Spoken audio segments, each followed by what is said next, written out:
For most of his career, Charles Bronson appeared unbreakable. His face rarely moved. His voice carried weight without warmth. On screen, he didn't explain himself, didn't ask forgiveness, and never backed down. Audiences assumed that silence meant strength and that violence meant certainty. But cinema has a way of simplifying human beings into symbols, and Bronson became one of Hollywood's most misunderstood icons. After his death, those closest to him began telling a different story, one not about dominance, but survival. A story about a man shaped by fear long before fame ever found him. This documentary isn't about the legend audiences thought they knew. It's about the cost of becoming that legend. And it's about one decision, quiet, private, and deeply personal, that haunted him until the end of his life. Charles Bronson entered the world in 1921 in a Pennsylvania coal settlement where safety didn't exist and comfort was unknown. He was one of 15 children, raised in conditions that demanded endurance instead of innocence. The family lived packed into a crude shack with no electricity or plumbing. Beds were shared in shifts. Hunger was normal. Privacy was impossible. Childhood wasn't something you experienced, it was something you survived past. Even small humiliations left scars. On his first day of school, Bronson wore clothing meant for his sisters, an experience that taught him early that dignity was a luxury he couldn't afford. Poverty didn't just shape his environment, it shaped his silence. When life teaches you that weakness invites pain, you learn quickly to harden yourself. Inside the Bronson household, authority came with anger. His father returned from the mines broken down and often drunk, bringing the violence of underground life home with him. The children learned to stay quiet, to read moods, to disappear when necessary. At just 9 years old, Bronson began smoking, less rebellion than self-medication. The coal dust in the air, the tension in the house, and the constant pressure to endure created a boy who learned control by suppressing everything. When his father died from lung disease, whatever fragile stability existed vanished. Grief wasn't discussed. There was no time. Survival demanded movement forward, even if the past followed closely behind. By his early teens, Bronson was already working in the coal mines. He crawled through tight tunnels where collapse meant instant death. The work paid almost nothing, but it aged him quickly. He witnessed accidents, injuries, and loss before he was old enough to name fear. The darkness underground mirrored the life he lived above it. Claustrophobia wasn't a concept, it was reality. These early experiences embedded themselves deep inside him, forming a relationship with danger that would later define his screen presence. What audiences later mistook for toughness was something else entirely: familiarity with death. At home, Bronson's family spoke Lithuanian and Russian. English came late, and when it did, it arrived with an accent that followed him everywhere. At school, it made him a target. In the military, it made him misunderstood. He existed between worlds, never fully accepted in either. That isolation became internal. He learned that silence was safer than explanation, and that observation was more powerful than speech. This trait would later become his trademark on screen, but it was born from exclusion, not confidence. When the draft arrived during World War II, Bronson didn't fear it. He welcomed it. Compared to the mines, the military offered structure, predictability, and purpose. He joined the U.S. Army Air Forces and trained as a tail gunner on B-29 bombers. The missions were relentless. The cold was brutal. Death was constant. He completed 25 combat missions over Japan, surviving shrapnel wounds and watching friends vanish midair. He earned a Purple Heart, but medals couldn't quiet what followed him home. Long before PTSD was recognized, Bronson lived with it daily. Sudden noises triggered memories. Tight spaces caused panic. Silence felt dangerous. Strangely, he later said war was the best he ever felt, because danger was expected and fear made sense. When the war ended, that clarity disappeared. Civilian life offered no rules for what he carried inside. Like many veterans, he returned changed to a world that expected him to be the same. After the war, Bronson drifted through odd jobs: bellhop, carnival worker, enforcer for chaotic crowds. Violence followed him not because he sought it, but because it was familiar. Yet in rare quiet moments he drew. He imagined something beyond survival. Acting entered his life by chance, not ambition.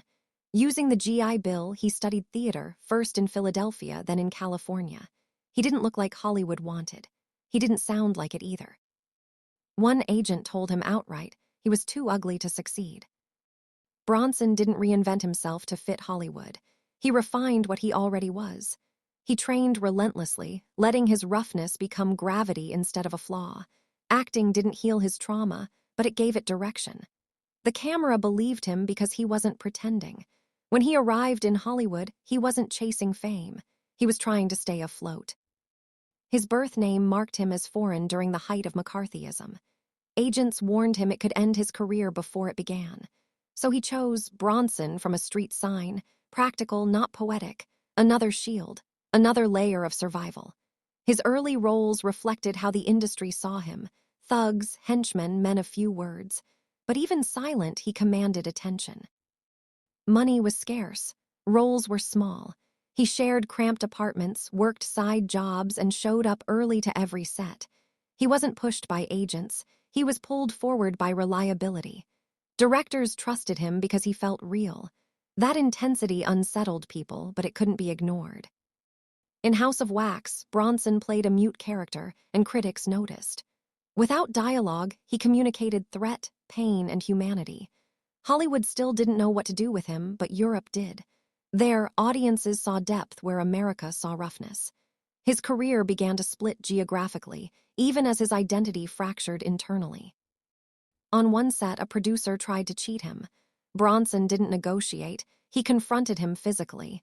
It nearly ended everything. But it also revealed something the industry would exploit. He would never play weak. That refusal became his brand. Roles like the Magnificent Seven and Machine Gun Kelly brought recognition, not peace. His performances carried fear beneath the violence. European audiences embraced him fully. In America, critics remained uneasy. Fame arrived unevenly, and Bronson retreated emotionally as applause grew louder. In The Great Escape, Bronson played a man digging tunnels to freedom. He insisted on realism because it wasn't acting. He had lived it. The suffocating fear on screen was memory. His improvised death scene felt final because it was personal. Hollywood finally respected him, but at a cost. As his roles grew darker, violence replaced vulnerability in public perception. Films leaned into his silence, his glare, his restraint. By death wish, his image was sealed. What he believed was a warning became a rallying cry. The audience decided who he was, and he lost control of the narrative. Off-screen, Bronson was guarded but gentle with those he trusted. Jill Ireland became his center. With her, he allowed vulnerability. At home, he was shy, protective, attentive. His children later described a man nothing like the figure audiences feared. 1. PTSD shaped his life. Nightmares, paranoia, emotional withdrawal. Interviews felt invasive. Crowds felt dangerous. The rage audiences saw came from unresolved fear, not cruelty. Hollywood mistook pain for menace. In 1971, Bronson was offered Dirty Harry. He declined. He feared what it would teach his children. Clint Eastwood took the role. History changed. According to his daughter, Bronson never forgave himself. Success followed, but regret stayed. When Jill Ireland was diagnosed with cancer, Bronson stood beside her relentlessly. When she died, something inside him collapsed. He wrote her letters for years after, never meant to be read. Grief became permanent. 21.